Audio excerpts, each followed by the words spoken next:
Oke, jadi setelah kita baca semua materi kuliah dan seminar Anda untuk modul strategi dan desain penelitian, rasanya ada satu hal yang menonjol banget ya.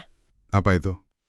Tantangan terbesarnya itu kan bukan cuma soal cari jawaban, tapi lebih ke gimana caranya mengubah ide-ide besar yang kadang abstrak banget di kepala Anda jadi proyek yang konkret dan bisa dikerjakan.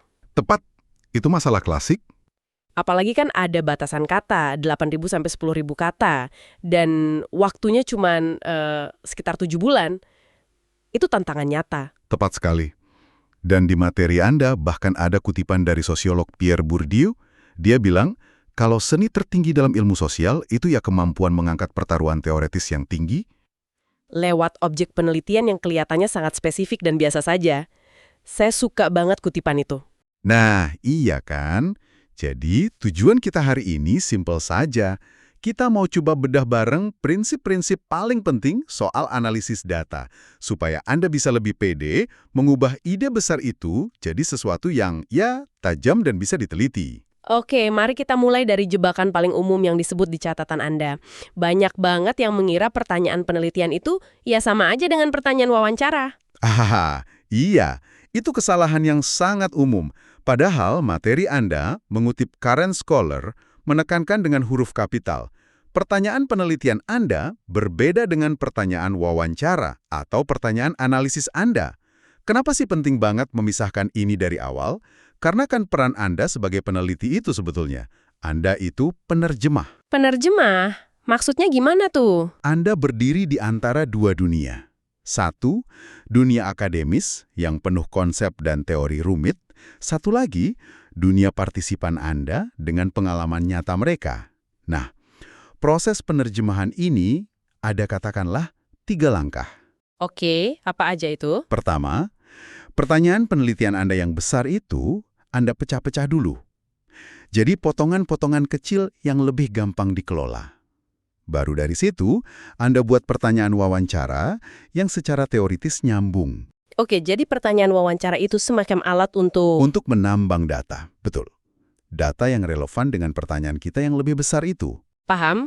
Terus langkah kedua? Langkah kedua adalah menerjemahkan konsep-konsep akademis tadi ke dalam bahasa sehari-hari. Bahasa yang dimengerti partisipan Anda. Contohnya gimana? Ya, Anda nggak bisa tanya ke partisipan. Bisa jelaskan bagaimana habitus Anda dibentuk oleh model budaya di lingkungan Anda. Nggak bisa kan? Iya, pasti bingung mereka. Nah, Anda harus menerjemahkannya jadi waktu kecil, kegiatan apa yang sering Anda lakukan bareng keluarga di akhir pekan, gitu. Terus langkah ketiga itu kebalikannya. Anda ambil cerita dan pengalaman mereka, lalu Anda terjemahkan kembali ke bahasa akademis untuk menjawab pertanyaan penelitian awal Anda. Jadi prosesnya bolak-balik ya, nggak linier. Betul, proses refleksif yang nggak ada hentinya. Catatan seminar Anda juga ngasih semacam checklist mental gitu ya waktu kita merancang pertanyaan. Ada 3 hal yang harus ditanyakan ke diri sendiri. Pertama, bisakah pertanyaan ini dipertajam? Iya, maksudnya gimana caranya supaya pertanyaan ini jadi lebih sosiologis? Biar nggak cuma deskriptif aja, harus ada ruang untuk analisis kritis. Oke, yang kedua, soal logistik. Data seperti apa yang saya butuhkan? Nah, ini memaksa Anda untuk berpikir realistis soal kelayakan, etika, akses. Catatan Anda kan menyarankan data online yang mungkin lebih praktis. Dan yang ketiga, ini yang sering terlewat kayaknya. Bagaimana saya akan menganalisis data ini nanti? Ini harus dipikirin dari awal banget ya. Harus, dari awal sekali. Saya suka contoh di materi Anda, soal ini. Konsep abstrak kayak efektivitas itu kan susah banget diukurnya. Betul. Tapi kalau kita terjemahkan jadi sesuatu yang lebih konkret, misalnya kekuatan dan kelemahan. Nah, tiba-tiba jadi lebih jelas. Jadi lebih kelihatan data seperti apa yang kita cari dan gimana cara analisisnya nanti. Jujur ya, waktu saya baca soal aktivitas kelompok anjing selama karantina di catatan Anda, saya sempat mikir, ini topik apaan sih? Kedengarannya agak sepele. Iya, banyak yang mikir gitu awalnya. Tapi pas lihat contoh-contoh pertanyaannya, baru kelihatan betapa cerdasnya aktivitas ini untuk menunjukkan apa itu pertanyaan sosiologis. Nah, justru dari yang sepele itu kita bisa belajar banyak. Coba kita bedah ya. Contoh pertanyaan yang katakanlah kurang bagus. Oke. Apakah ada peningkatan jumlah orang yang beli anjing di Leeds selama karantina? Kenapa ini kurang bagus? Karena jawabannya cuma iya atau tidak kan? Langsung berhenti di situ. Tepat. Selesai. Nggak ada ruang diskusi lagi. Oke, nggak ada kedalamannya. Terus ada pertanyaan yang sedikit lebih baik, mengapa orang-orang di Leeds memutuskan membeli anjing selama karantina? Tapi, catatan Anda bilang ini belum sosiologis. Kenapa tuh? Karena ini rawan banget jadi pertanyaan psikologis. Jawabannya bisa jadi soal kesepian, butuh teman, fokusnya ke individu. Tentu itu valid, tapi belum mengungkap fenomena sosial yang lebih luas. Aha, oke. Nah, pergeseran sosiologis itu mulai terjadi di pertanyaan kayak gini. Jenis anjing apa yang paling umum dibeli orang di Leeds? Tunggu. Itu sendiri kedengarannya masih deskriptif banget. Di mana sosiologisnya? Pertanyaannya sendiri memang belum, tapi pertanyaan itu jadi sosiologis saat Anda menghubungkannya dengan variabel lain. Misalnya, Anda hubungkan jenis anjingnya, apakah itu anjing ras murni yang mahal atau anjing adopsi, dengan, katakanlah, status sosial ekonomi, atau bahkan kode pos pemiliknya. Wow, oke. Tiba-tiba kita nggak lagi ngomongin anjing kan? Kita ngomongin kelas sosial, status, pola konsumsi. Jadi pertanyaannya itu kayak membuka pintu ke analisis sosial yang lebih dalam. Dan akhirnya, kita sampai ke contoh pertanyaan yang kuat banget. Bagaimana orang yang membeli anjing selama karantina digambarkan di media saat itu dan sekarang? Nah, itu jelas sosiologis, sangat sosiologis.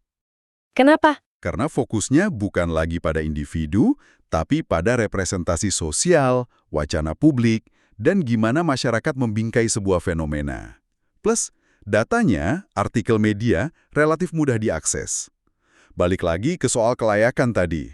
Pelajaran utamanya jelas berarti ya.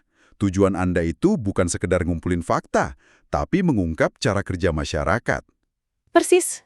Contoh tentang anjing tadi benar-benar nunjukin pentingnya cara kita membingkai pertanyaan. Dan sepertinya, cara kita membingkai itu bergantung banget sama kacamata filosofis yang kita pakai. Ini membawa kita ke bagian yang kelihatannya agak berat di materi kuliah Anda. Soal ologi ini. Ontologi, epistemologi. Terus terang istilah-istilah ini bisa bikin ngeri loh. Ya, kedengarannya memang berat. Tapi konsepnya sebetulnya cukup intuitif kok. Anggap aja ini soal memastikan semuanya nyambung di proyek Anda. Nyambung, maksudnya selaras gitu. Betul, Anda harus jujur sama asumsi dasar Anda. Pertama, ontologi. Ini pertanyaan soal hakikat realitas. Apa sih yang Anda yakini tentang dunia? Apakah realitas itu sesuatu yang objektif di luar sana? Atau sesuatu yang kita bangun bersama lewat interaksi dan bahasa? Dan yang kedua, epistemologi. Ini soal gimana kita bisa tahu tentang realitas itu. Lewat pengukuran objektif atau lewat penafsiran pengalaman subjektif orang lain. Tepat sekali. Dan kacamata yang Anda pilih, kombinasi ontologi dan epistemologi Anda, itu bakal nentuin skalanya. Semuanya? Iya. Jenis pertanyaan yang Anda ajukan, data yang Anda cari, dan yang paling penting, metode analisis yang Anda pakai. Ini soal koherensi. Materi Anda kan ngasih beberapa contoh. Kalau Anda seorang interpretivis, percaya realitas itu subjektif, Anda mungkin akan pakai analisis tematik untuk memahami pengalaman partisipan. Dan kalau Anda seorang realis yang percaya ada mekanisme sosial yang nyata di luar sana meskipun nggak selalu kelihatan, Maka Anda mungkin akan pakai analisis yang lebih mirip kerjaan detektif, kayak retroduksi atau abduksi, yang nanti kita bahas. Atau kalau Anda seorang poststrukturalis yang percaya realitas dibangun lewat bahasa, ya Anda bakal pilih analisis wacana atau semiotik. intinya, dan ini ditekankan berkali-kali di catatan Anda, pilihan metode analisis ini bukan sesuatu yang Anda tentukan di akhir. Sama sekali bukan. Anda harus putuskan sebelum kumpulin data. Karena itu menentukan apa yang Anda cari. Oke, jadi kita udah punya kacamata filosofisnya. Sekarang, bagaimana cara kita membangun argumen dari data?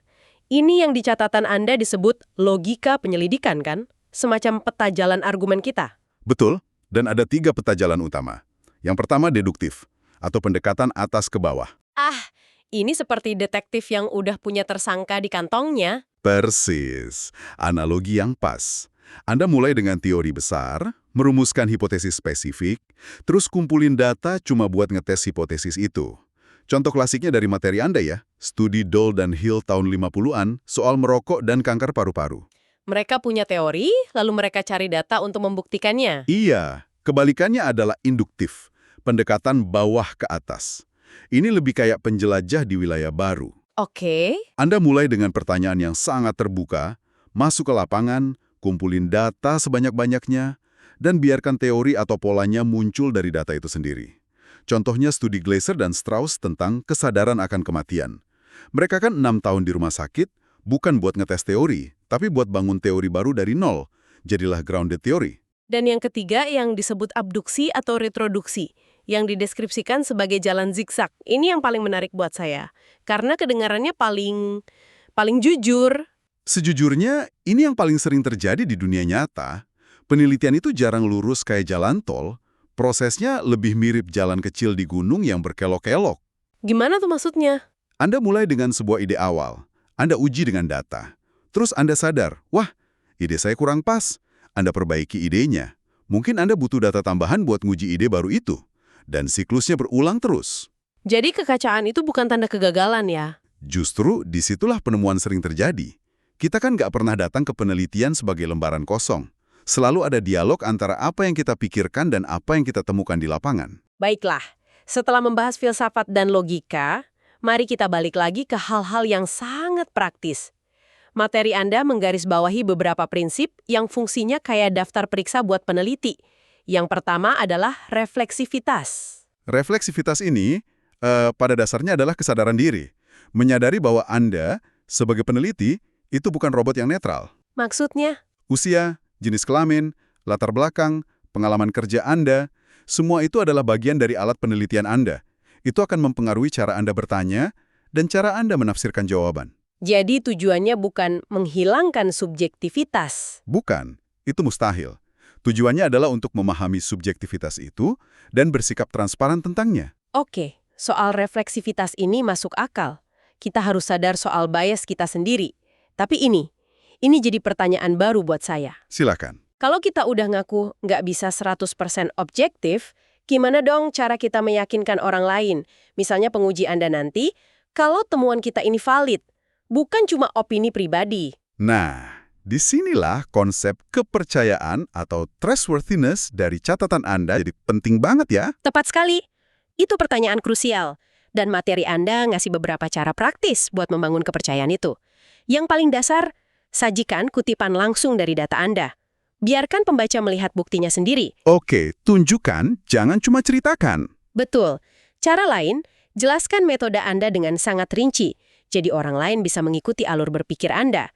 Anda juga bisa membuat data Anda tersedia, tentu setelah dianonimkan, agar bisa dianalisis peneliti lain. Di catatan Anda juga disebut soal mengundang partisipan untuk meninjau temuan atau member checking. Kedengarannya ideal, tapi apa itu benar-benar realistis untuk proyek dengan tenggat 7 bulan? Pertanyaan bagus. Untuk proyek skala kecil dengan waktu terbatas, itu memang bisa jadi tantangan. Mungkin nggak realistis minta setiap partisipan baca draft 20 halaman. Iya kan? Tapi Anda bisa melakukannya dalam skala lebih kecil. Misalnya bagikan ringkasan temuan utama ke beberapa partisipan kunci dan minta tanggapan singkat. Bahkan tindakan kecil seperti itu sudah sangat meningkatkan kepercayaan pada riset Anda.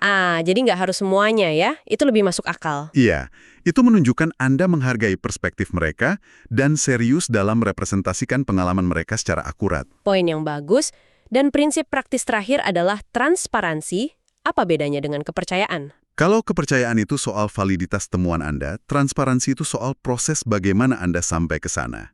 Kuliah Anda pakai analogi yang indah soal mendaki Arthur's Seat di Edinburgh. Oh iya, ada banyak jalan ke puncak kan? Ada yang landai, ada yang curam. Tugas Anda sebagai peneliti bukan menceritakan setiap kali Anda tersandung batu, tapi Anda harus bisa cerita dengan jelas. Saya pilih jalur ini karena alasan ini, dan inilah pemandangan yang saya lihat di sepanjang jalan. Jadi menarasikan perjalanan intelektual kita, itu analogi yang sangat membantu. Dan sebagai penutup bagian praktis, ada beberapa pengingat teknis dari materi Anda, selalu pakai penyimpanan yang disetujui universitas, patuhi aturan perlindungan data, dan jangan menimbun data. Selalu tanyakan, berapa banyak data yang cukup? Dan jawabannya? Hanya sebanyak yang Anda butuhkan untuk menjawab pertanyaan penelitian Anda. Titik. Jadi, kalau kita rangkum semua ini, pesan utamanya jelas banget ya. Analisis data itu bukan tahap terakhir yang Anda lakukan setelah semuanya selesai. Ini adalah mengutip materi Anda, proses refleksif yang berkelanjutan. Benar, dimulai dari detik pertama Anda merumuskan pertanyaan. Ini semua soal koherensi, transparansi. Dan kemampuan menarasikan perjalanan Anda. Analisis data itu bukan cuma mengkode dan mengkategorikan. Itu adalah cerminan dari seluruh proses berpikir teoretis Anda dari awal sampai akhir. Tugas Anda bukan menyembunyikan kekacauan penelitian, tapi memahaminya dan menceritakannya secara meyakinkan. Sebagai penutup, kami ingin meninggalkan Anda dengan satu pemikiran untuk direnungkan yang diambil dari materi Anda. Sosiolog Norbert Elias pernah mengemukakan konsep kecocokan yang memadai. Adequacy of fit. Betul. Intinya setiap penelitian itu selalu dibentuk oleh konteks zamannya. Studi kanker paru-paru tahun 1950 itu sangat relevan dengan eranya. Nah, saat Anda mengerjakan proyek Anda di tahun 2026, coba pikirkan ini. Kecocokan unik apa yang dimiliki penelitian Anda dengan momen saat ini? Tepat. Apa artinya melakukan penelitian ini tentang topik spesifik Anda tepat pada saat ini? Pertanyaannya bukan cuma apa yang Anda teliti, tapi kenapa Anda meneliti ini sekarang? Apa yang membuat topik Anda begitu relevan dengan denyut nadi zaman kita di tahun 2026 ini?